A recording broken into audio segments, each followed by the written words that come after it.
Yeah, my name is Jochen Burkhardt. I'm working in the IBM Research and Development Laboratory in Germany for 16 years now. And I started with virtual world projects 3 years ago. I like working with new technologies that are not adopted yet to the market. So, for example, my last project, we started with 3 persons, and now it's a 400-person project with multi-hundreds of millions revenue every year. But I share the opinion of our CEO that virtual worlds will be the next generation internet. And that's why I quit my old project and started a new one, which is called Same-Time 3D. And what Same-Time 3D exactly is, I can show you later in the video. But I want to start with some charts. I hope you can see everything. The evolution of the internet was very, very quick. I think it started like 10 years ago, where almost everyone started to really use and had an eye on the internet. And the founder of IBM said in 1943, I think there will be a world market for not more than 5 computers. And now I think we have like at least 50 computers in this room, if you count even cell phones with it.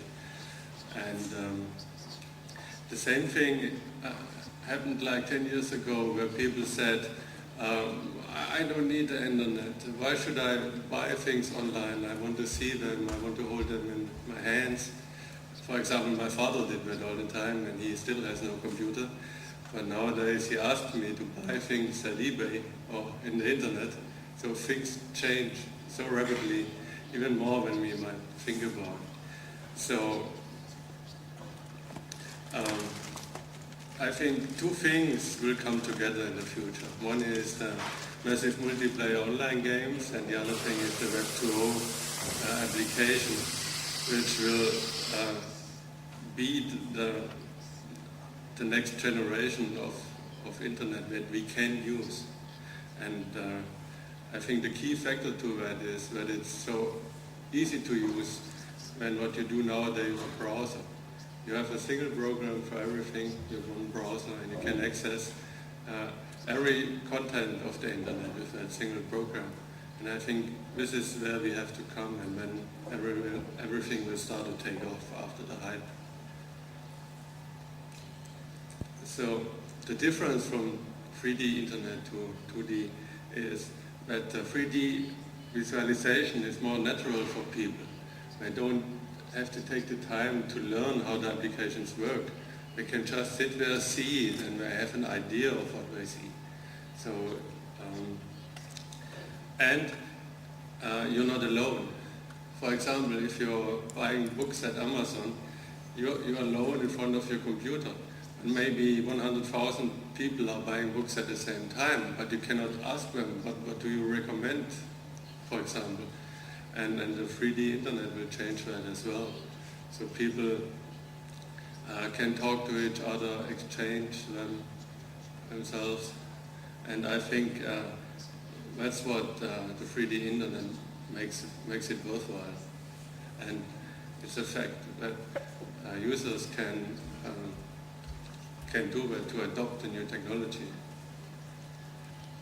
So nowadays the social visibility is only normal in real life, or if you have a conference and you have a speaker and you can interact easily, and the 3D internet can change that. So this morning we've seen that people can ask questions nowadays from anywhere in the world within a conference, and this is all new.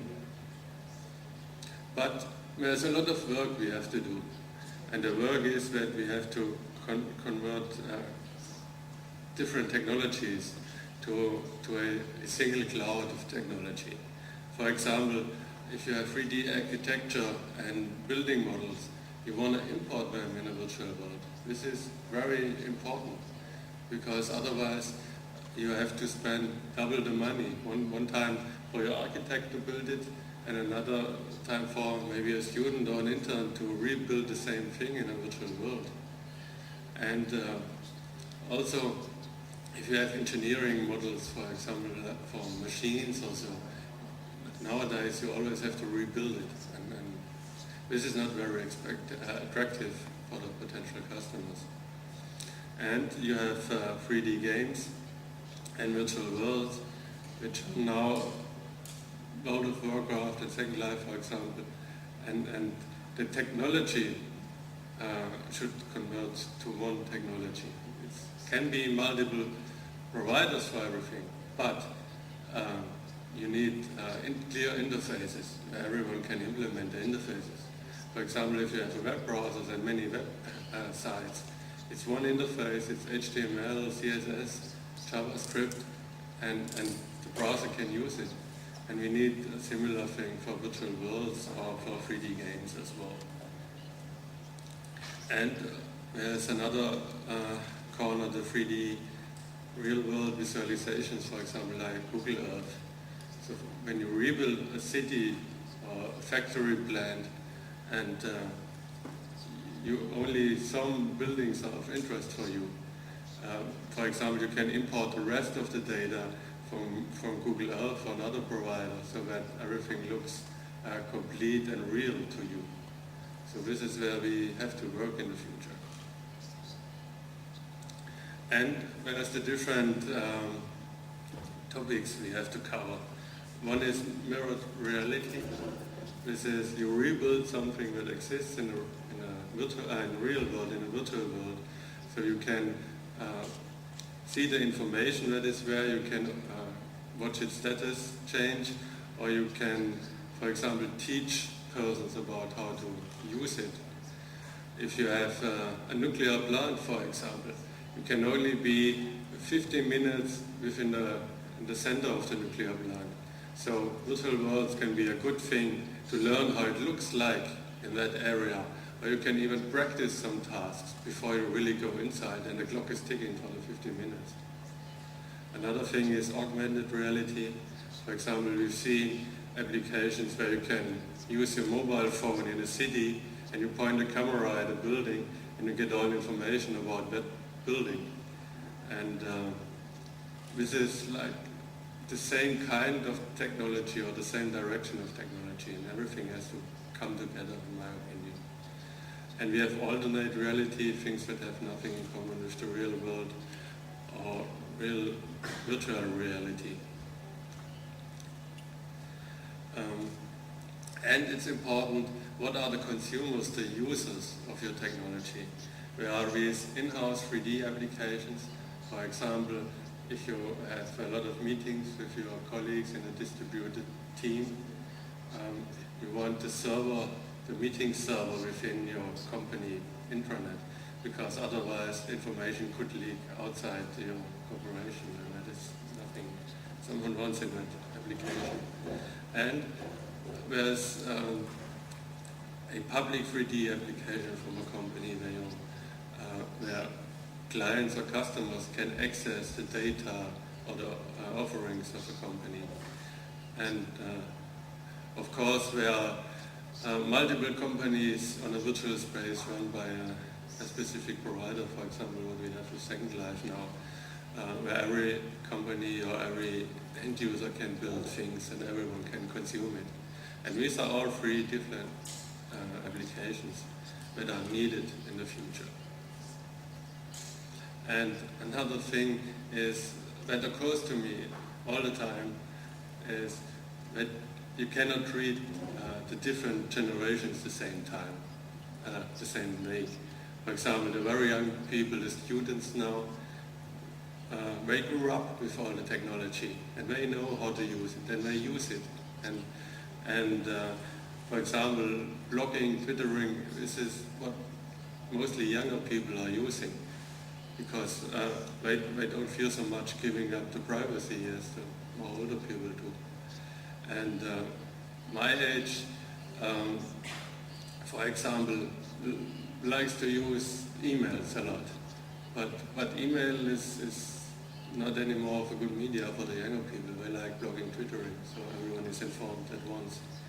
And if I talk to people from the boom or traditionalist generation, they have a lot of resentments about this virtual world technology. So they ask me, what is it good for? What does it make better? It's like the question I had in the beginning, where my father said, I want to see things before I buy them. And I think we have the same situation here. And I get asked these questions, I guess, one time every week, mostly from colleagues or if I explain what my job is to other people.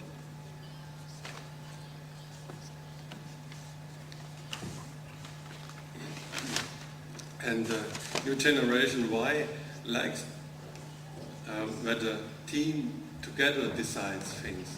So if you think of a development team that is working on a software project, they want to make decisions within the teams, and especially they need the collaboration techniques. And the traditionalists, for example, they want their boss to say what to do, and they want clear directions. But this is no longer the case with the new development methods like agile development that came up in the last years and that we are using for our projects. And of course there's the hype phase, the hype curve, and the public virtual worlds are, I guess, after the first hype, and that hype phase was over the last 2 to 3 years. And there was a lot of press coverage for virtual worlds, like 2 years ago, and every day in the news, but now you see no coverage about this topic anymore. And so the traditionalists and boomer people start asking, yeah, I think the topic is dead, I don't hear anything about it. But now is the time that the technology is growing up, and we have to find the right applications for it.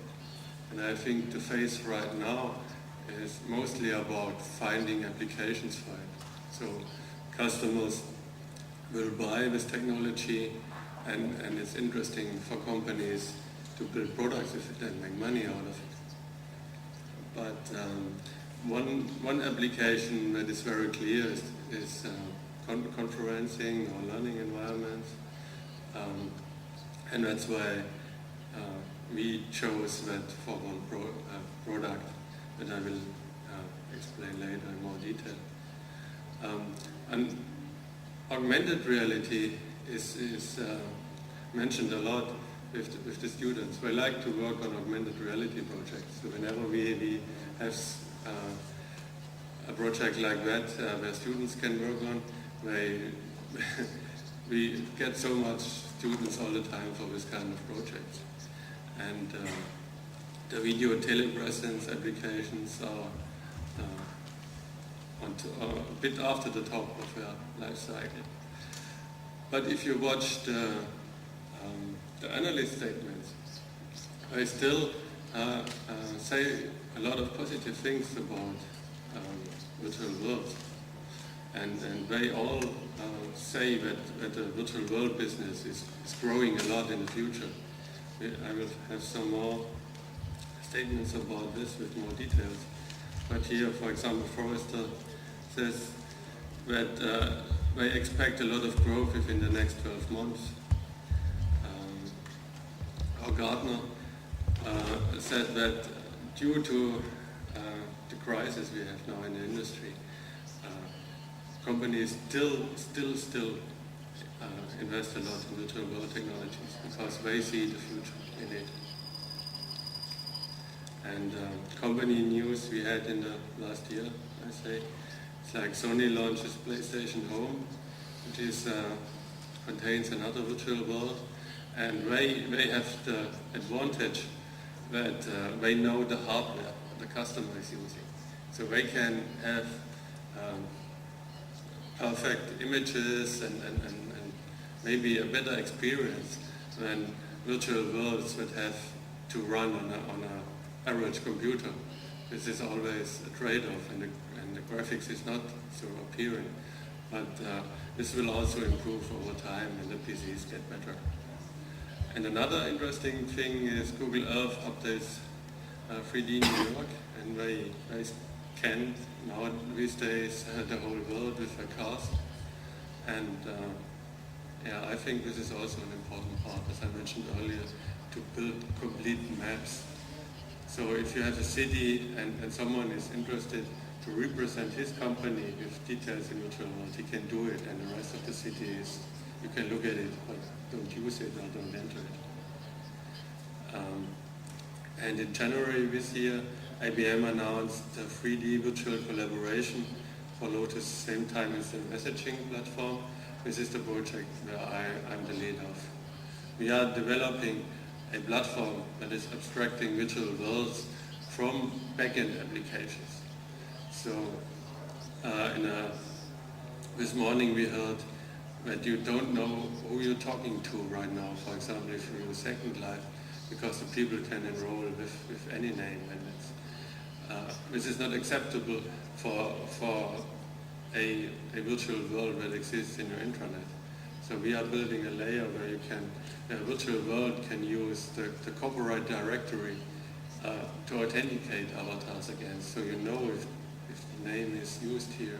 If it's Jochen Burkhardt, you can be sure that it's me and not someone else who's faking an identity. And also, we want to start making an abstraction layer where you can plug in different virtual worlds. So we started with OpenSim, but this is just one virtual world, and when we have demand for another virtual world, we can even plug in Nebraska or Forterra or anything else. And Apple, after its success with the iPhone, is filing patents for 3D multi-touch gestures, which is very interesting patents they have. And Forterra is starting shared object standards for reusing training material for 3D. And that's another important point that we try to solve with our same time 3D middleware, that you can import content from everywhere. So if you want to present a presentation like I do right now, you don't want to manually convert it into images and import it somewhere in the virtual world to be able to show it. You just want to drag and drop it or upload it with a simple file dialog. And that's what we do. And the other important thing is that you can import and export data from virtual worlds, and that's what this platform is also doing. But I will explain that later in more detail. And here are the analyst statements I mentioned earlier with the numbers.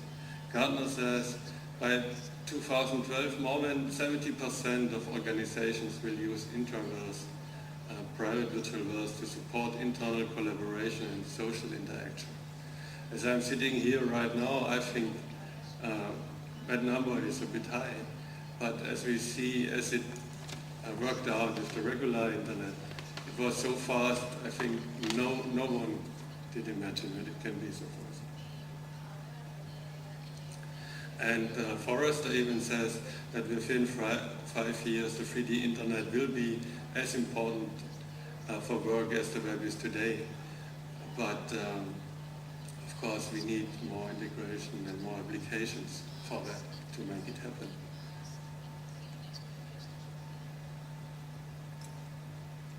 And also the classic middleware systems like SAP or content management systems need also has to have adapters for virtual worlds, so you can import content into virtual worlds. So you feed your data for your online store, and you can see it on the web page, and you also feed the 3D models of the goods you can buy, and they can be used within a virtual world. So this is all necessary to make this opportunity happen here. And so some ideas we have, or some directions we are working on, is asking our customers if they have a building or property that they could monitor or control in a 3D visualization. Because you don't need much experience to control or monitor a building or property or even a machine within the virtual world. So I felt that for the discount stores, that the managers in my stores in Germany, they change their job every 2 years.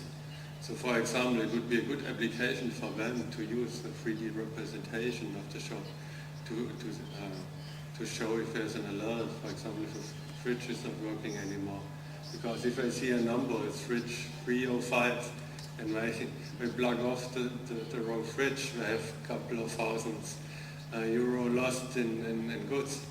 And I think the 3D visualization can help to prevent things like that from happening. And can even more make the jobs more attractive, because you need less time to get used to the environment. And the next thing is, do you have products that could be viewed or worked on in a 3D world?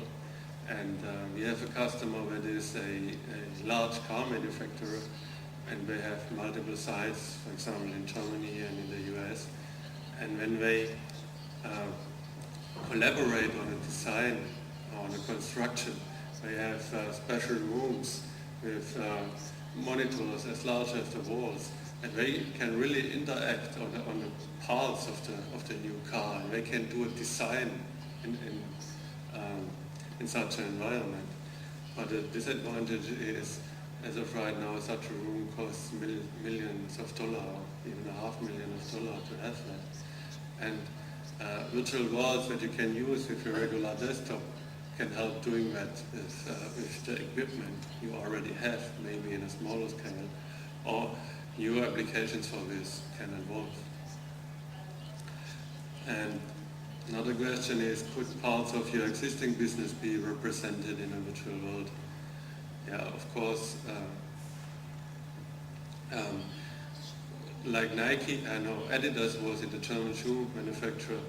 They offered virtual shoes in Second Life, and shoes that are not on the market yet, and they tried to figure out which models the people liked were in the virtual world.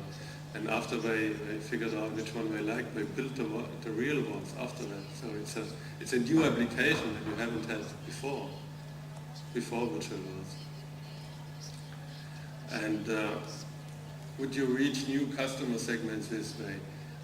I would say also yes, like the younger generation, new generations are new segments that have potentials for a traditional company, because they like or they are grown up with these kinds of interaction.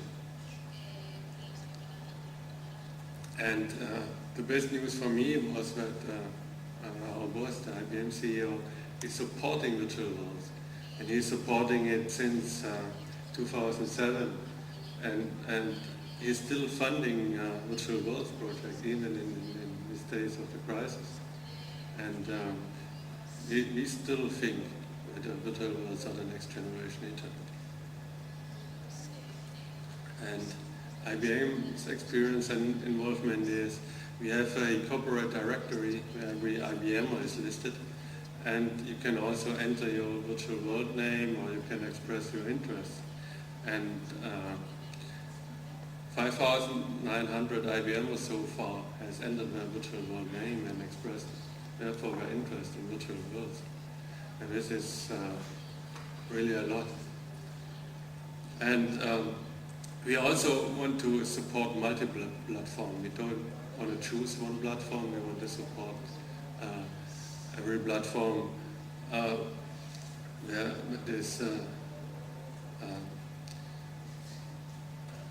is requested by our customers. And we should use this time after the hype to build operability and standards within for the different virtual worlds, because otherwise I don't think this is a growing market. This is also what we see with the internet. When we had one free standard that everyone could use free of charge, that's when everything started. And before, the different vendors had different network architectures like IBM did, which was an inhibitor for the mass market and the growth in the mass market. And we still support engagement and experiences within the virtual worlds. I have some examples here. We have a customer briefing center in our site in Böblingen, Germany, and rebuilt that in the virtual world. And we invited customers into that virtual briefing center if they could not make a trip to Germany or to Böblingen. And we had a lot of briefings in there. And it's open all the time, so potential customers or customers can get informed about news. For example, if we release new hardware, they can easily see it. And if they're interested, they can even see how the hardware would look like. And another thing is the real-world sensor and actuators integration. This is my personal favorite topic for virtual worlds. For example, a very bad accident happened in an oil refinery, and during the rescue operation, no one knew where the people are in the refinery, and I didn't know where to send the rescue persons.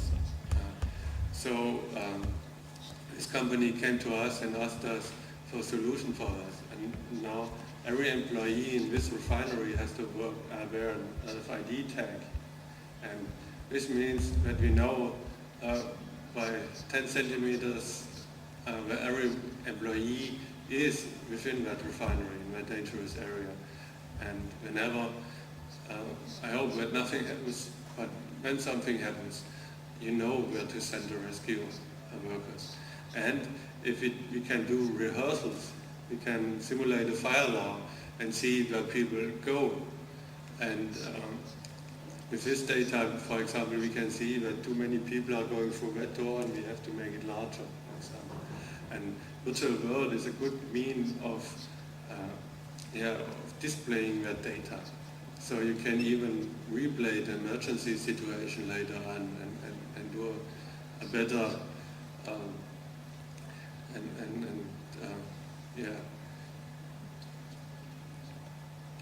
you can replay it and see what else has to be done or how people react. But you cannot do nowadays with just watching the people, because when it happens, it's over.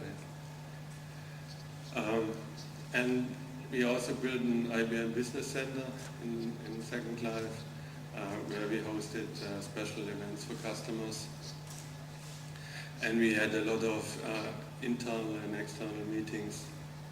And we also had a recruiting center within the virtual world, where during normal work hours an IBM representative was present from the HR department. And a lot of young people used that opportunity to talk to the HR representative and ask the questions we usually have. And we also had events every 4 weeks for the students, where we presented special topics. For example, like the internship opportunities or the new job opportunities we have. And we also had a lot of internal and external conferences happening in Second Life or in virtual worlds. One, for example, of a public conference is the Lotus Field. And we also had, together with Implenia, a construction company from Switzerland, we helped them to do visualization to improve IT management. We rebuilt the server room, and we in a virtual world, and you could see every server status within the virtual world. And we also distributed temperature sensors and other power sensors in the server room.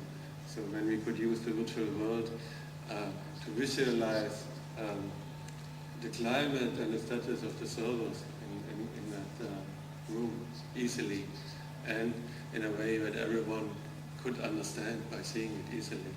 So for example, there was a situation in another company where one server was shut down and always the server next to it died right after it overheated. Or it turned off because it got too warm. It didn't die, of course. But what happened is the airflow from the server that was shut down was used to also get rid of the heat from the other server as well. And that has some interactions between the two servers where no one was thinking of before that. And virtual worlds help to display that. And if we have the interfaces, if you can connect the interfaces, for example, in a server room, you have a software like the Tivoli System Manager, and you know what devices are in the server room and where they are. You can even automatically rebuild or build a server room in a virtual world. So this is a thing that is easy to do and doesn't require a lot of manpower. And the Deutsche Bank asked us, I think it was beginning of last year, to have a virtual representative in the virtual world, and we built a building, and they had like 2 to 3 persons that are available there during business hours all year long. And they used that to see if the virtual world is a good means of getting into contact with new clients or new potential clients. And they said it was a success, and they terminated that by the end of last year, I think, or spring this year. And now we are thinking of a concept how they can make real business out of it. And of course, what you nowadays don't have is security and privacy in virtual worlds, like Second Life, like public Second Life, because everyone could listen to you talking in there, and of course you don't want to have that when you discuss your private financial details. And we also built for Business Mart a virtual commerce center that we used for business-to-business commerce.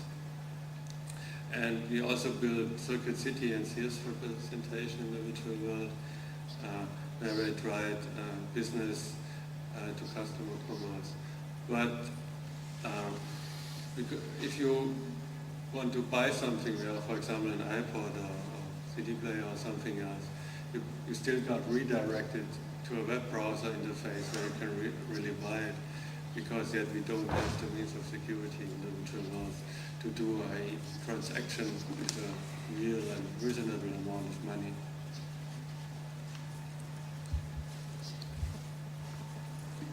Another thing I liked a lot is the Australian Open. We built the Australian Open tennis court. My colleagues in Australia did that.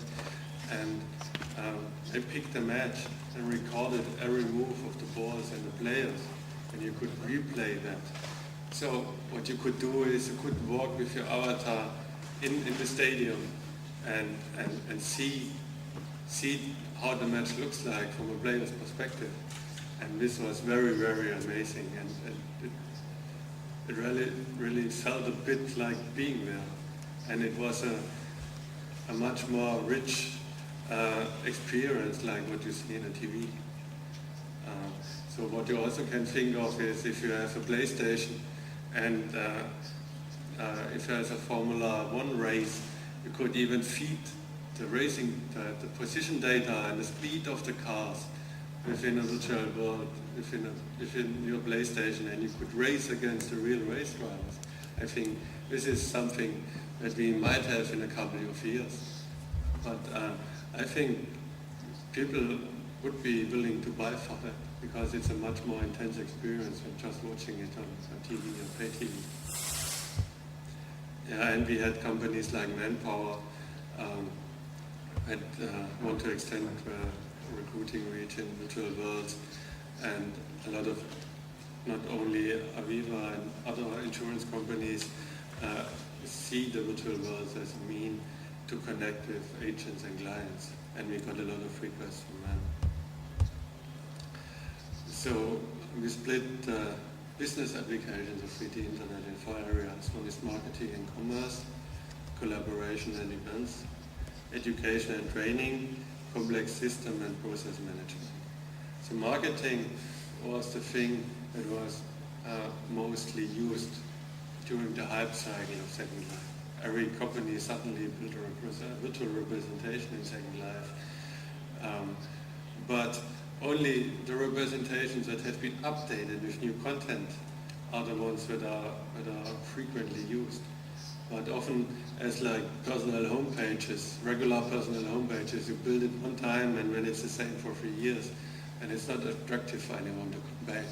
And this is also a thing we need in virtual worlds. So you can integrate your backend content management system so your virtual world gets updated with the same data, like your real website, and it's more attractive for customers to come back. And there are a lot of events in virtual worlds, like Mercedes-Benz showing their C-Class, their new C-Class, I think it was last year in spring or so. And when we have the meaning of technology, we can really extend e-business to virtual business. So we can use the advantages we have within virtual worlds to really do business. And now collaboration and events is, I think, the most attractive application right now within virtual worlds, because it's the one where there's the most demand we have. And we use that internally a lot because we are a very large company and our teams are usually distributed around the world. So for example, my team, I have team members in Germany, in the US, in Switzerland, in Canada, in Australia, and in China. I hope I didn't forget anyone. Yeah, and we cannot meet in person. It's impossible. But we have our daily sprint calls. So I have one virtual meeting every morning with the team in China and Australia because I'm coordinating the teams. And in the afternoon, I'm having the same sprint calls with the team in Switzerland and the US, which are in the other time zones.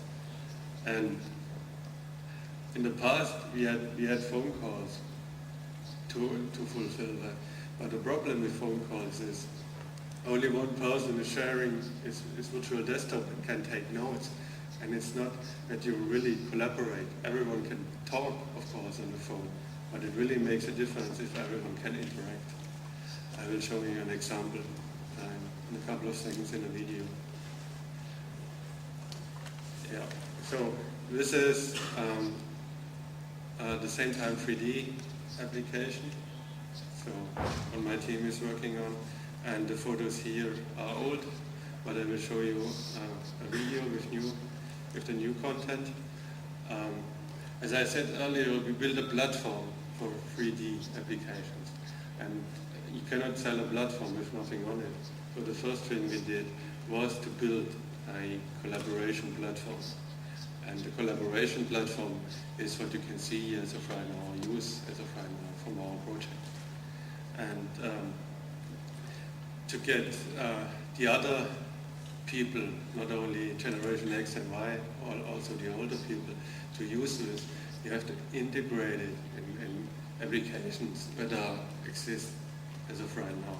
So we have an instant messaging program called SameTime, and we added a plugin for SameTime, where you have a button where you can create a new virtual meeting or join an existing virtual meeting. So it's easy for everyone to use it.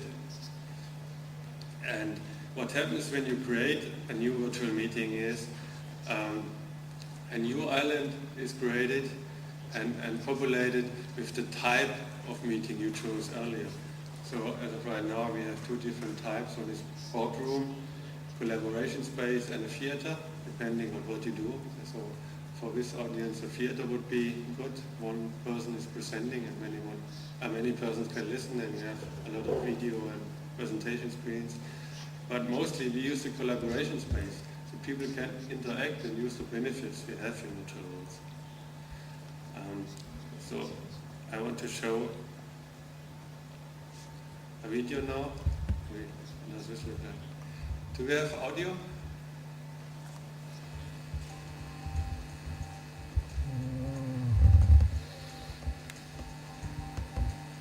face-to-face collaboration with teammates around the world without leaving your office, planning meetings without the cost and hassle of travel, get-togethers in a real world that isn't exactly real. Today, IBM is announcing its first virtual meeting capability for remote, mobile, and global teams, virtual collaboration for Lotus SameTime. This offering is the result of our research into integrated collaboration tools, a project known as SameTime 3D, which sought to demonstrate the value of integrating virtual world meeting capabilities with existing enterprise applications. Virtual collaboration for Lotus SameTime is an IBM software service for Lotus that allows clients to set up and utilize virtual meeting spaces in a secure, behind-the-firewall configuration. Users can select participants from their SameTime contact list or through a web user interface and invite colleagues to participate in a new or existing virtual meeting. Participants can meet in one of three spaces: a boardroom, a theater auditorium, or a collaboration space. Optional integrated voice capabilities create a highly immersive collaborative environment where teams can meet to create, discuss, plan, and prioritize. Once they enter the virtual meeting, avatars, virtual representations of the participants, have access to in-world tools to facilitate their meeting. First, they can show presentations uploaded through the SameTime or web user interface. They can also show streaming video on a video viewer. Seating provides preset camera views to make it easy for new users to be productive more quickly. In-world note-taking can be done on the virtual flip charts, and the contents can be exported in a word processor-compatible format. For teams working on project plans, strategies, process analysis, or other collaborative activities, the brainstorming wall supports a wide range of options. Users can generate sticky notes and place them on a wall. Cards can be rearranged into groups, modified or deleted, and a voting tool with multiple configurations can be utilized. Virtual note-taking and a presentation viewer complete this space. A full export can be generated containing details from the meeting. An import option to pre-populate the brainstorming wall is also available. In addition, an action wall can capture to-dos, parking lot issues, or other related information. And for project teams, the planning wall can be used to share key milestones or other communications with team members. Looking to do a quick survey of a group of people? The interactive polling tool can help. Questions are displayed and users respond by moving to the appropriate section in the customizable polling area. An export of the question and responses can be created. IBM's virtual collaboration for Lotus SameTime offering gives employees a new but yet familiar way to collaborate with their peers in a cost-effective manner, to help convince enterprise skeptics that virtual environments are more than just a game. To learn more, contact your local IBM Lotus representative or visit us on the web.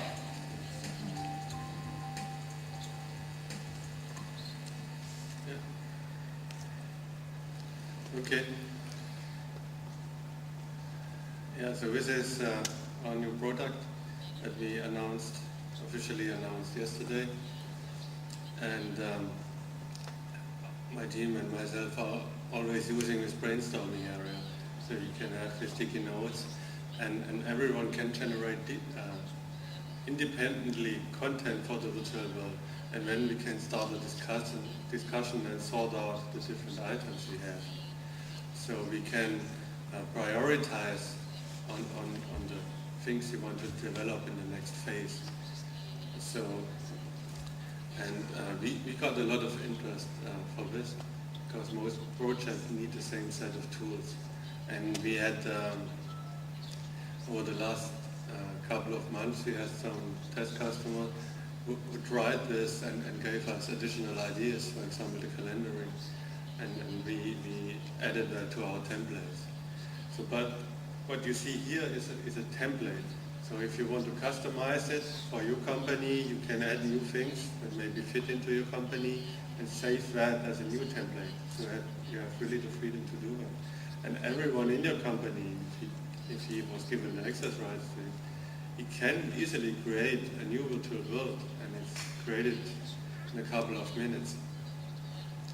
And that is, I think, the new thing that is attractive for companies' internal use.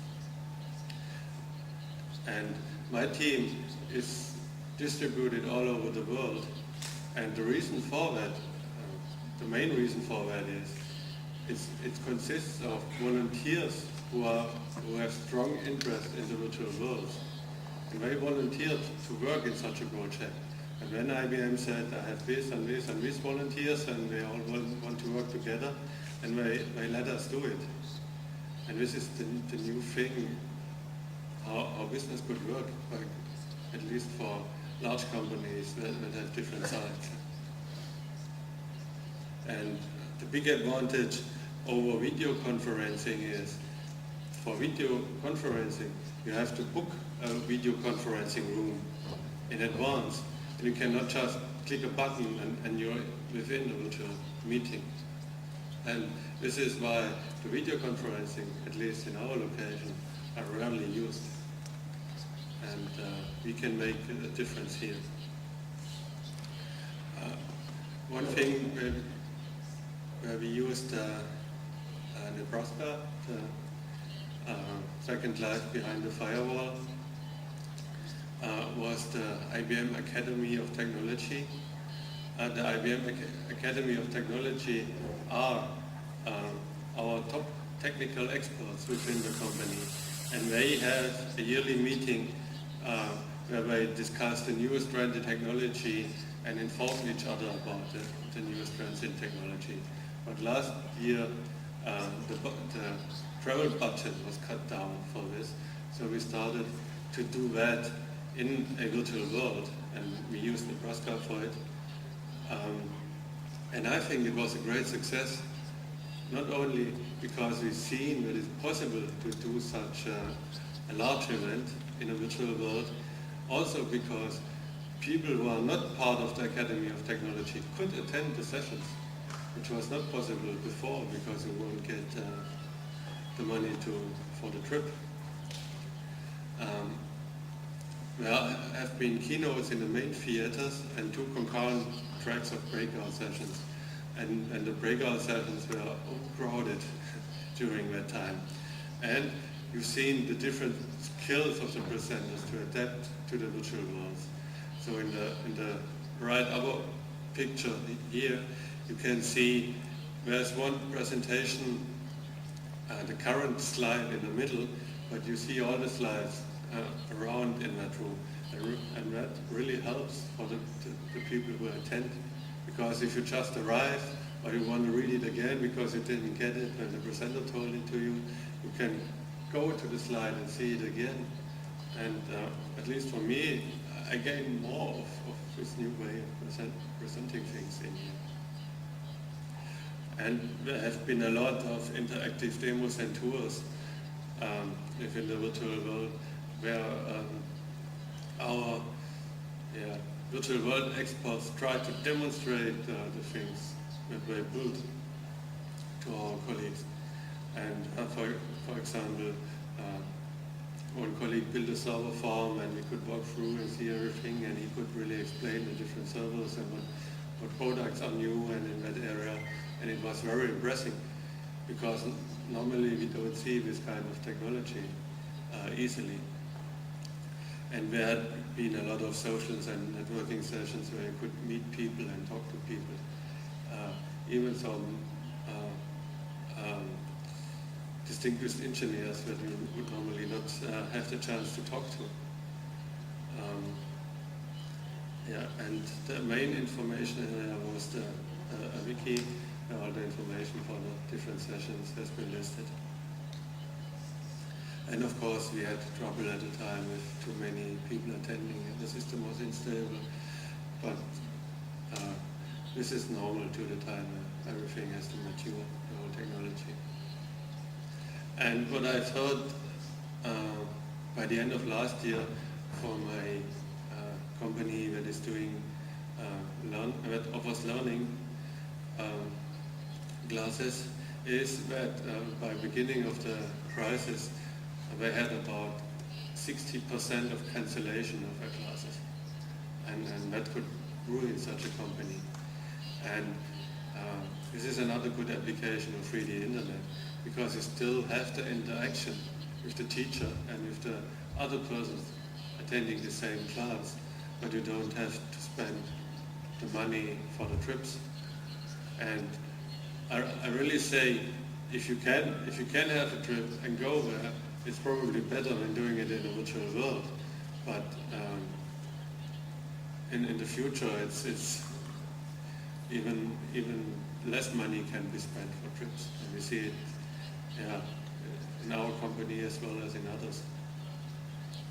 And you can also use the special things that you can do in a virtual world, so you can rebuild a machine or something, and the avatars can role play or reverse steps that you do to repair the machine, use the machine. And you can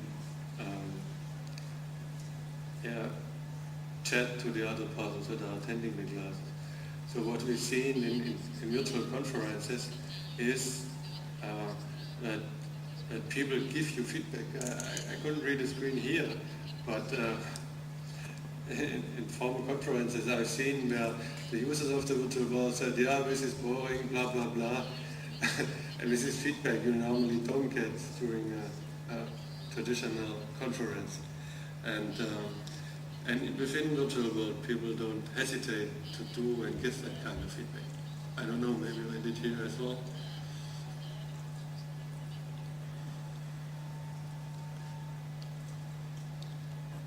Yeah, and as I mentioned a couple of times earlier, you can use the technology to remotely monitor your hardware and buildings.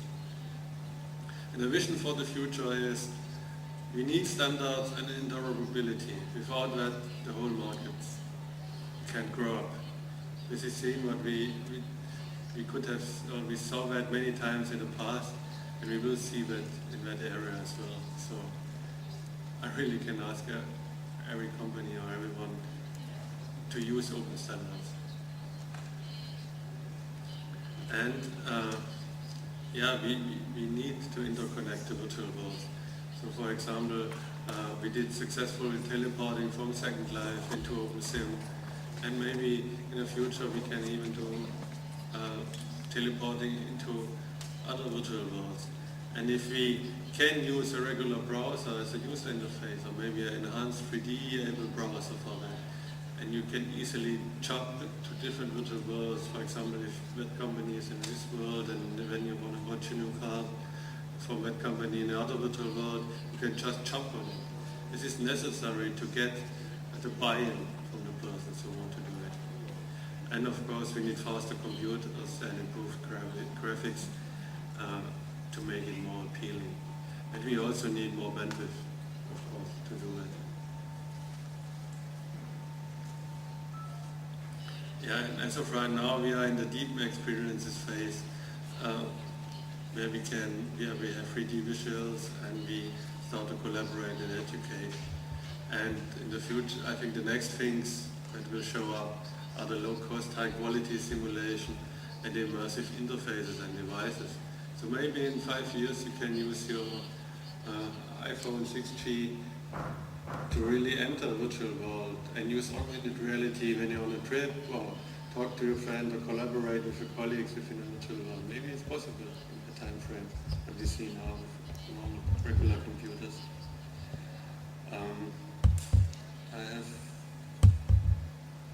I'm 15 minutes over already. I'm sorry for that. So, 1 second. I want to show one more thing, just for 1 minute.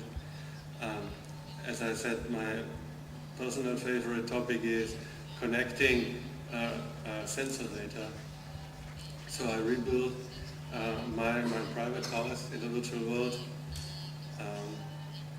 And as many people did in Second Life, but I think my house is really special because you can interact with the real house. I connected, I have a portal server at home where every switch, controller, heating,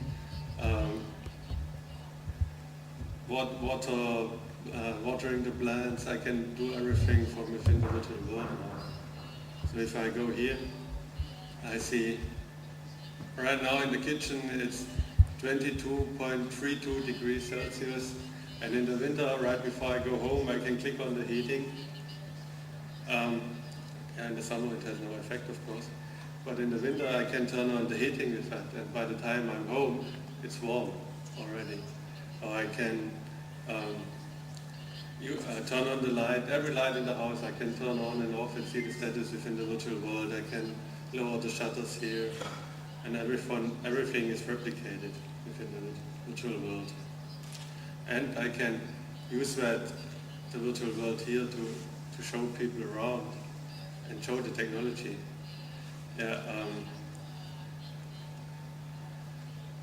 As I'm running out of time, I'm not doing a live demo. I have a webcam where you can see that it really is synchronized. What I do with the virtual world, but of course I don't have the time. And here on this website, every button is one device that I can remote control in my house with the virtual world. So it's a lot what I connected. Yeah. Okay. Other questions here? Thanks, gracias. ¿Hay alguna cuestión desde dentro de Second Life para...? No. ¿En la sala?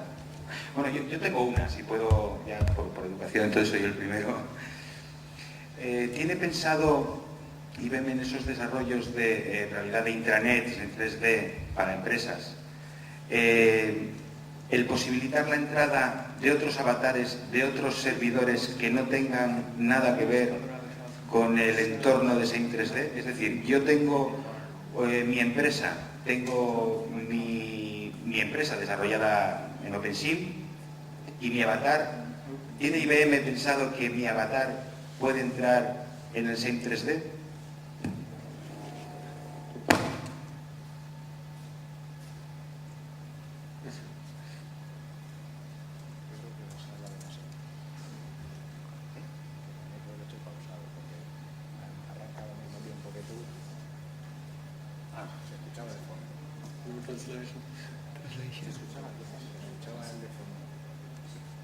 Is it possible to enter other avatars system into yours? ¿Alguien lo puede traducir, por favor?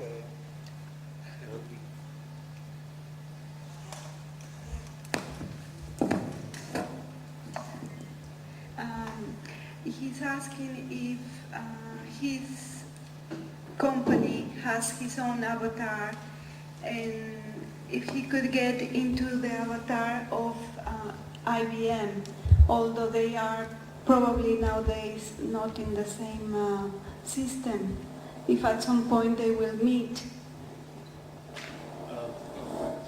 Back to the microphone. We have a layer in our software where you can feed sources of avatars and inventory data.